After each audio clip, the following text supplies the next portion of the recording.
and interview coordinators from Philadelphia and Kansas City. You are Locked On Cardinals, your daily Arizona Cardinals podcast. Part of the Locked On Podcast Network, your team every day.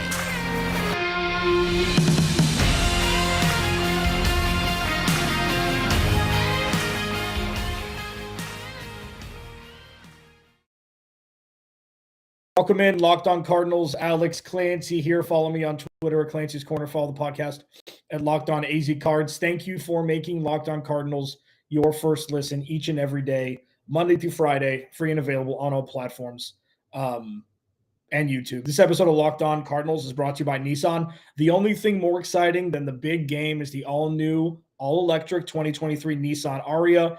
There's only, a handful of days left until the Super Bowl. Are you ready? The Nissan Ariya, the EV for people who love to drive. Learn more at NissanUSA.com. I can't believe it's only, 5 days to the Super Bowl? That's insane. Feels like the Cardinals haven't played in a year. Feels like they haven't played in a year. It's wild. I mean, they haven't played meaningful football in a long time. My timing has been absolutely bleeping impeccable. Recording podcasts, posting podcasts, news breaking that had something directly correlated with something I talked about on the podcast. Yesterday was Brian Flores taking the Minnesota Vikings job. Defensive coordinator. Cool. Check it off the list. Now, Mike Kafka and Lou Anarumo seem to be the two named names on the list, but there is a report out from a local radio host that the Cardinals are going to make their decision by early next week. You know what happens before early next week? The Super Bowl is over. So I would assume that the Cardinals are going to look at Shane Steichen, look at Brian Callahan, maybe look at Eric Bieniemy for an OC job. Like, I don't know why Eric Bieniemy would want to move laterally away from Patrick Mahomes. I don't see that. Maybe it would be the best line for him to show people like, hey, I'm a big part of this too, and it's not just Andy Reid and Patrick Mahomes. I mean, that would be a bold move by him. He's been great over there as the OC, but there are questions like, how much of it is him? How much of it is just the genius of Andy Reid? We don't know. Shane Steichen, Brian Callahan, I'm going to go in depth a little bit more about both of those guys, and it's going to mirror my conversation about the coordinators from the Bengals. How much of it is the coordinator and how much of it is the players? Do a little bit deeper dive into both of those guys. At this point, Mike Kafka, underwhelming choice, in my opinion. I talked about this yesterday, reiterating today. What the Bills went through after Brian Daboll left with Ken Dorsey makes it more difficult for me to understand and appreciate what Mike Kafka does. Because at this point, I would give all of the credit. All is an absolute, but I would give most of the credit to what's happened in New York to Brian Daboll. It's just conventional thought. Dude in one spot, offense flourishes. Dude leaves one spot, offense struggles, even though they were, gangbusters early in the year. The defense also for the Bills. But then you look at what happened with the New York Football Giants this year. That's Brian Daboll. Just is. So that's a hard sell for me that Mike Kafka would be ready to be a head coach in this league. I remember him playing college football. Man, I'm getting old. And then Lou Anarumo is defensive coordinator for a team that gave up 20 points a game last year. Cool. Cardinals need help defensively. I talked yesterday again. Check it out. It was a good podcast yesterday. I mean, every day, There's so much young talent on the defensive side of the ball for the Cardinals. So me, selfishly, I'm doing, a little happy dance that there's still defensive-minded head coaches, potential head coaches that are in the race still for the Cardinals head coaching job. You look at Zaven Collins, Isaiah Simmons, Byron Murphy, Marco Wilson, Budda Baker, Jalen Thompson, Zach Allen, Cam Thomas, Myjai Sanders. Like, look how young that defense is the Cardinals have.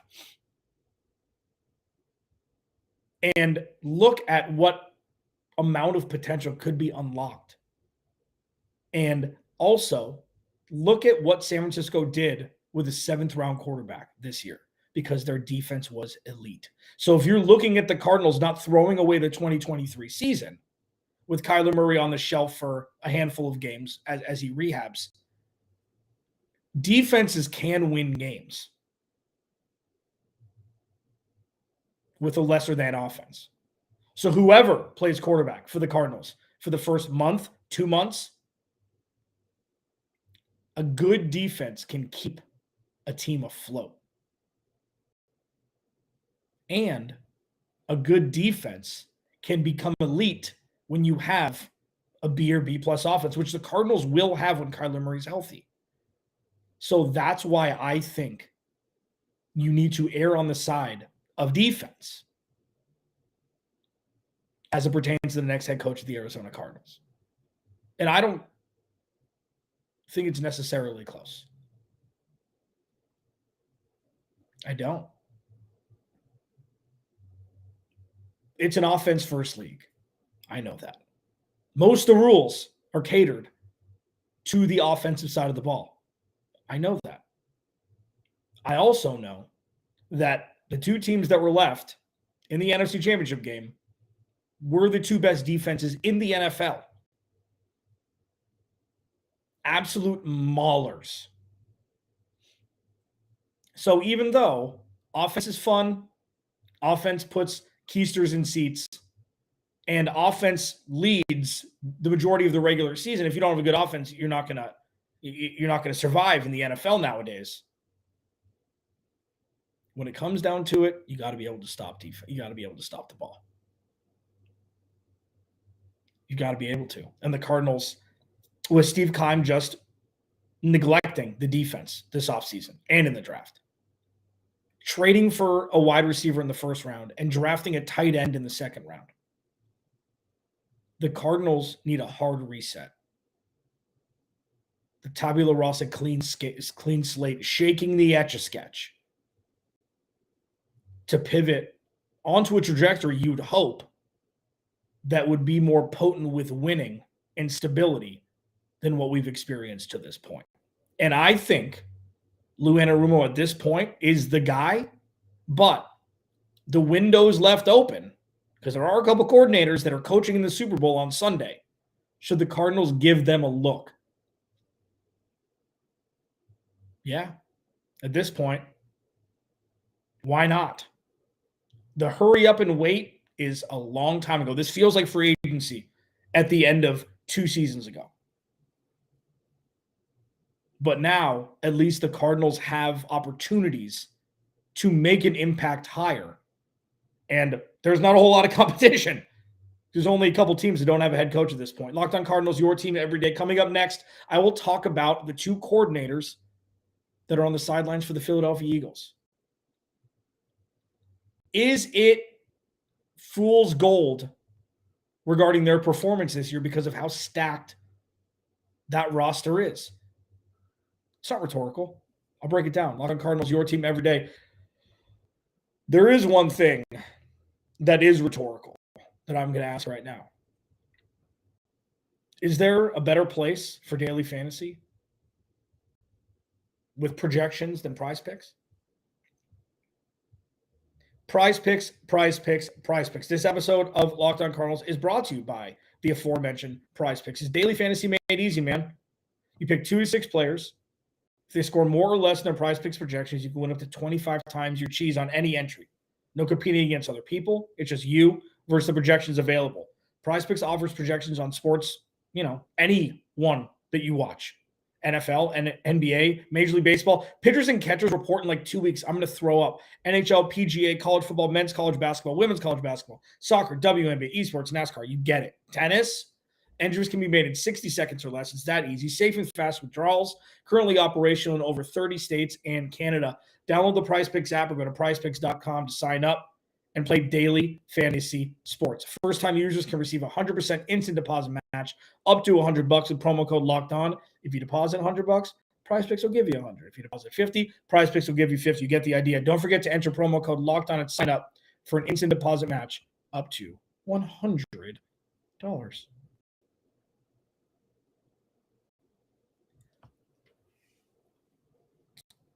I mean, the emotional roller coaster that's happened since really the Hail Murray in 2020. Just think about it. There's been so many out of normal storylines that have happened just back to back to back. Like a microcosm of the last 3 years of the Arizona Cardinals was Budda Baker intercepting the ball on Sunday Night Football against Russell Wilson, clear path to the end zone, and DK Metcalf tracks him down and tackles him right before he gets to the goal line. And the Cardinals kick a field goal. That's the Arizona Cardinals over the last 1,000 days or so.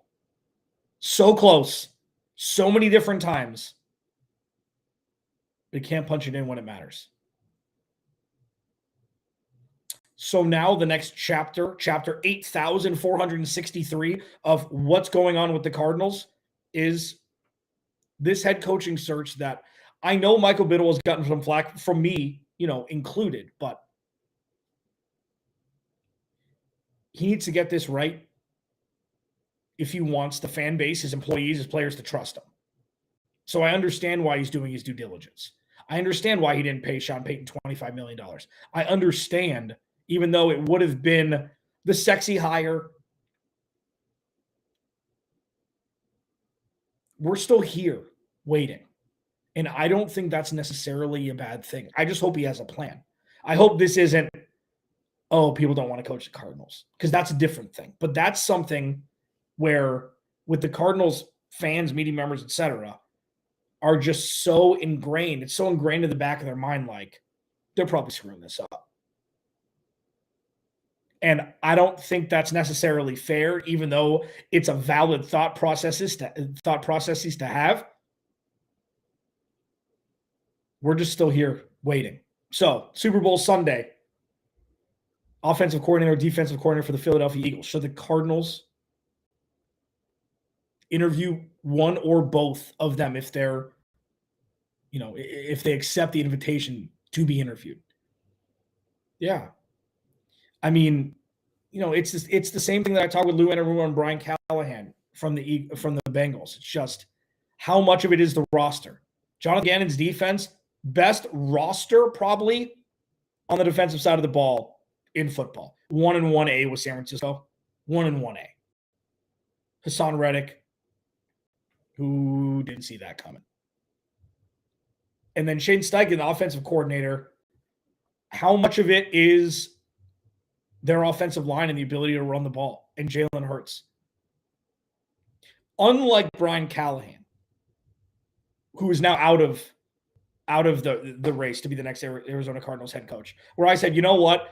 It's difficult for me to believe that just because that offense was potent and sexy as hell, that it was the coordinator who made it so.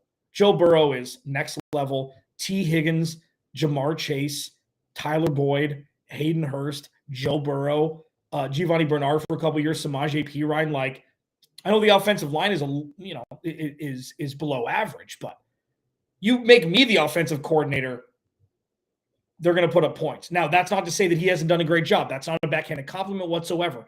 But it's a smokescreen you kind of have to look through, like, how much of this was just the players? How much of this would be a Mike McCoy hiring as head coach after he was the OC for Peyton Manning? Nathaniel Hackett. How much of it was the talent and how much of it was the actual coaching itself? Now, with Lou Anarumo, less talent. They're still very talented, but giving up 20 points a game, like, that's coaching. With the Eagles, it's flipped. How much of Jonathan Gannon's job was easy because they have the best defense in football, or one of the top two best defenses in football? How much of it was that? And then Shane Steichen, the offense, like, yes. A.J. Brown, Dallas Goedert, who was out for a large portion of the season, Devontae Smith, has really substantiated himself as a wide receiver 1. He can be a wide receiver 1 anywhere. Like what he does at his size, he's not Antonio Brown. He does have incredible blazing speed. He's not jacked like Steve Smith was. Like he's like me. And he just catches everything. Jalen Hurts, sure. He had an MVP caliber season this year.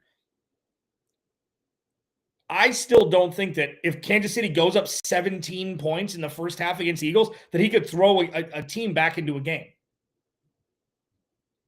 So with the Eagles, I think that Shane Steichen is a better option than Jonathan Gannon if you're going to interview both, even though if it's between Lou Anarumo and the offensive coordinator for the Eagles, I'm still taking the defensive guy. But if I could interview one guy, offensive coordinator, defensive coordinator for the Eagles, I'm taking the offensive coordinator. I'm looking at less talent, even though the Eagles are incredibly talented on both sides of the ball, namely the offensive line and defensive line. Maybe the best in football. I'm splitting hairs here and having a hypothetical conversation on which coordinator I'd rather interview. I'm taking the offensive coordinator in the Eagles situation. There are so many question marks surrounding the Cardinals, and so many questions will be answered once they decide what route they want to go from the head coach perspective. You look at the Arizona Cardinals right now on the roster. Okay, it's clunky. It's top heavy. Not a lot of depth. Potential.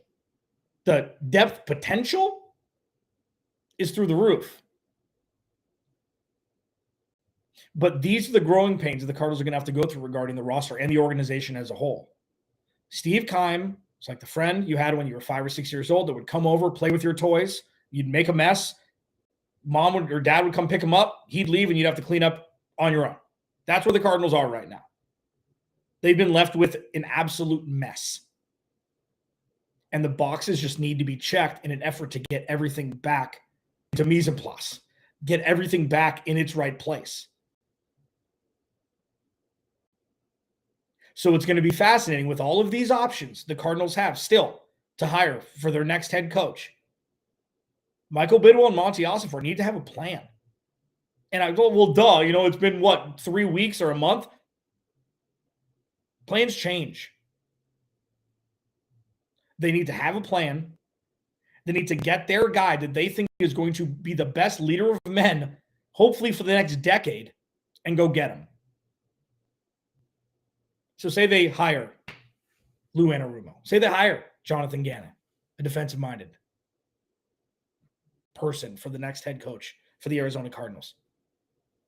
Should Eric Bieniemy be in play as offensive coordinator so we can break away from the shadow of Andy Reid and Patrick Mahomes and show what he's got on his own? Maybe. I'll break down more next Locked On Cardinals. Built Bar. If you're looking for a delicious treat but don't want all the fat and calories, then you got to try a Built Bar. I've been talking about Built Bar for so long. Chocolate covered, all of them. 100% real chocolate. The macros are insane. 130 calories, 4 grams of sugar, 17 grams of protein.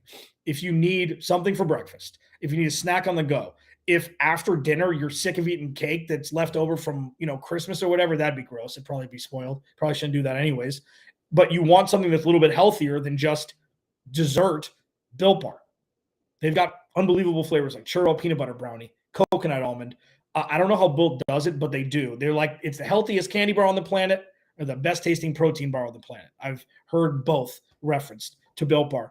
And I used to say, you have to go to Built.com to get them. Get your box at Built.com. Well, now it's easier because you can go to an actual store and buy them. That's right. Sam's Club. Okay.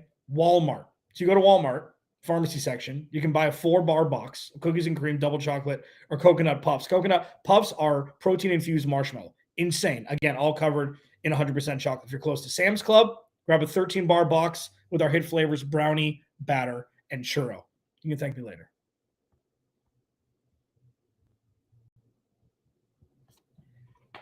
Locked On Cardinals, your team every day. Thanks for hanging out. Thanks for making Locked On Cardinals your first listen. It's a waiting game. It's a waiting game at this point. Will Ferrell Step Brothers. You know, you can always find gems in Will Ferrell movies. Eric Bieniemy's been a hot button name 3 seasons at this point. Why has Eric Bieniemy not got a head coaching opportunity? I don't know. This isn't Locked On Chiefs. You can check out Ryan Tracy from Locked On Chiefs. Maybe get that answer from them.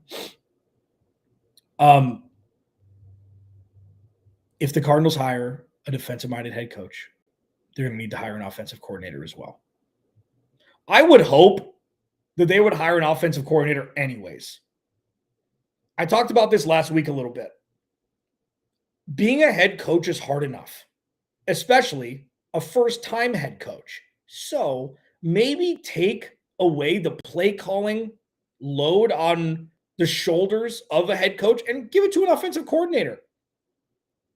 Why have we lost the head coach that's the GM of the team? Why have we lost that? Why do head coaches have to call plays?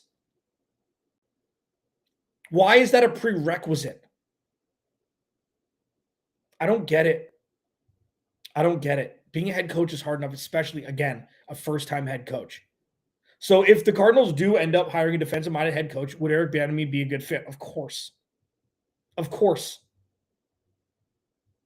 He's more militaristic, I guess you could say. He's harder than what Cliff Kingsbury was as,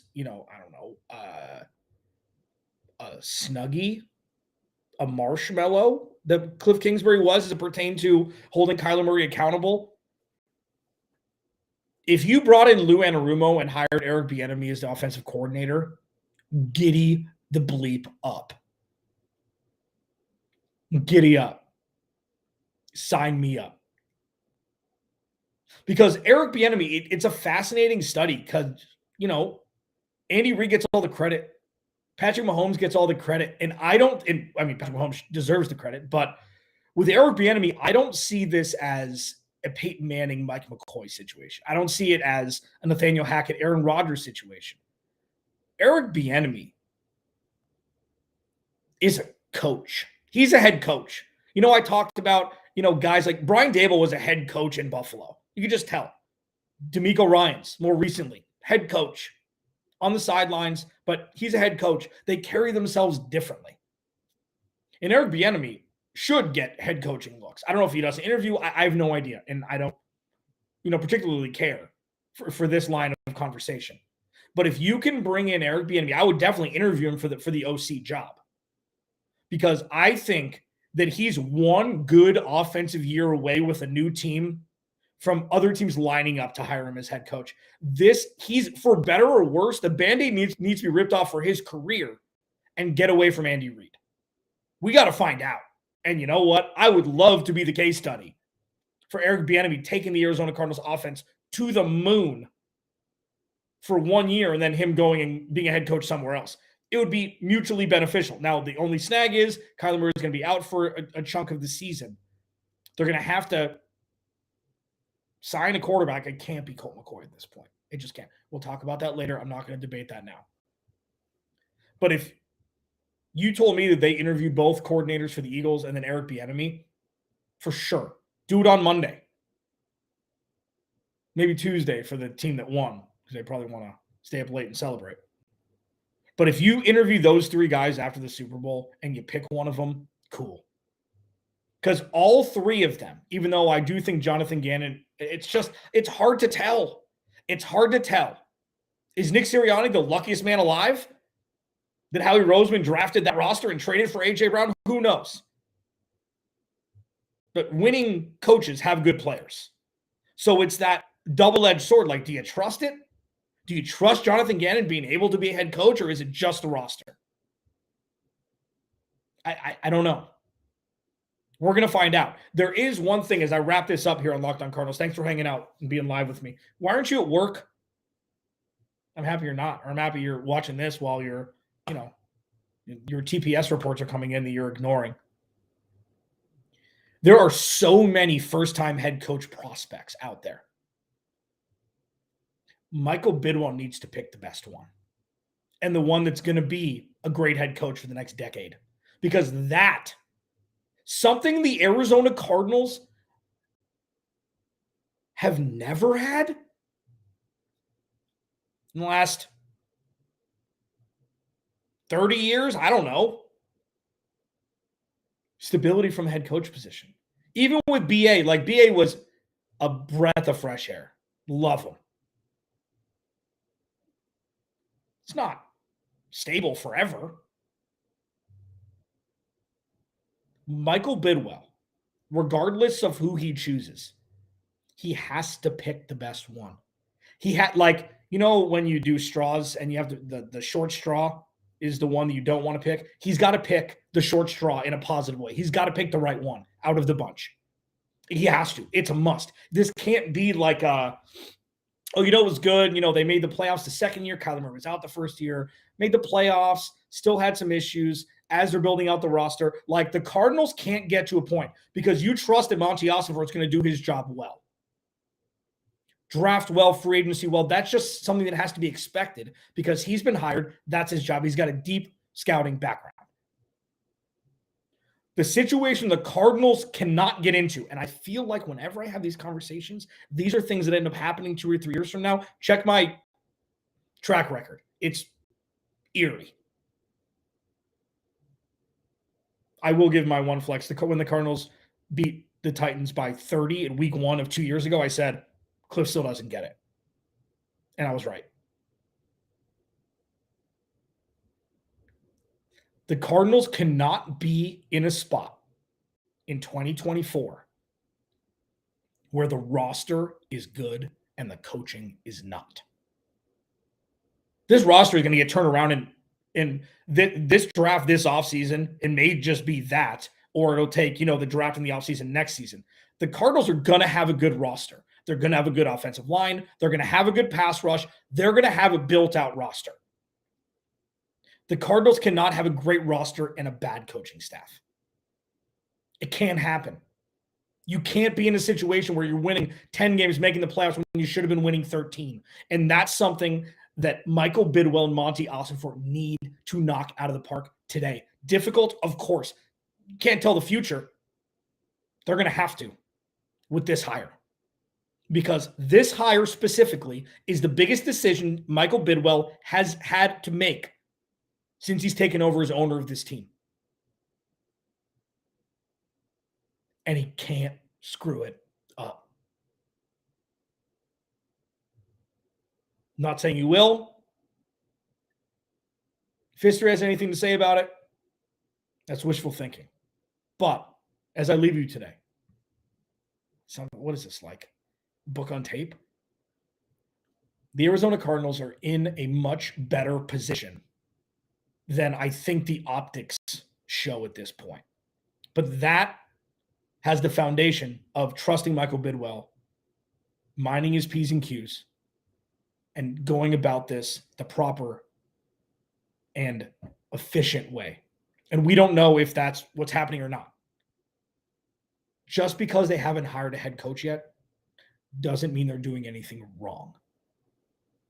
And that's something that people need to take solace in until it's proven otherwise. Michael Bidwill has to get this right. He knows it. He has to be a fortune teller. When he hires this person, this will add stability and strength and a culture change to an organization that has been severely lacking in all three for a long time. Locked On Cardinals.